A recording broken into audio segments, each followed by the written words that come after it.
मुख्यमंत्री डॉक्टर मोहन यादव ने रविवार की शाम दिल्ली से सीधे रीवा पहुंचकर रीवा शहडोल संभाग में अतिवृष्टि और राहत कार्यों की समीक्षा की।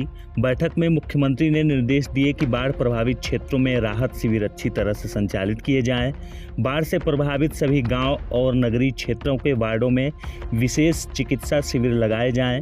यदि लोगों को खाने पीने का सामान, घर इत्यादि नष्ट हो गए हैं, उन्हें तत्काल RBC 64 के तहत सहायता उपलब्ध कराएं।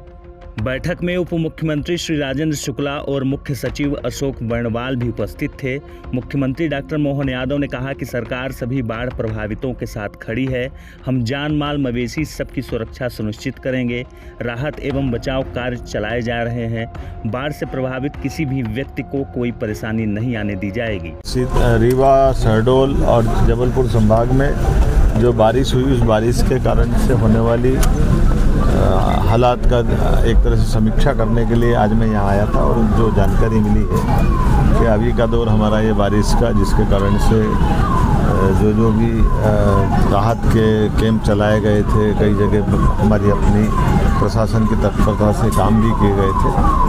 अभी आज की स्थिति में तो बीते 2 दिन से बारिश बंद हुई है, तो काफ़ी हद तक राहत कैंपों से भी अभी लोग चले गए अपने अपने घरों में। लेकिन जिन किसी का भी मकान गिरा हो या जिनके जनहानि या पशु हानि या दूसरी प्रकार की कोई स्थिति है, उसमें शासन का जो निर्धारित मुआवजा वगैरह वो भी हमारे द्वारा दिया जाएगा।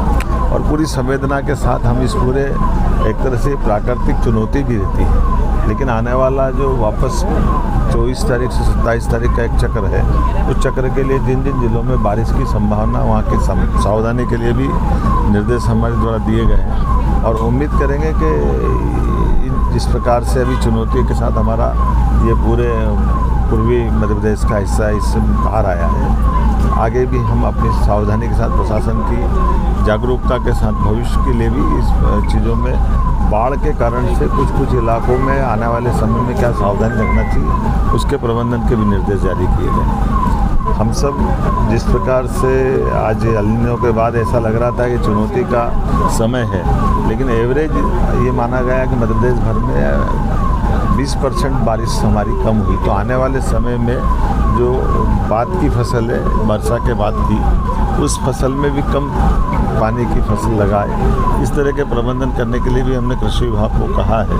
और उम्मीद करेंगे, किसान भाई भी सब समझते हैं, हम सब मिलकर के इस पूरे मौसम के आधार पर ये फसल चक्र और अगला फसल चक्र भी ठीक से मिले।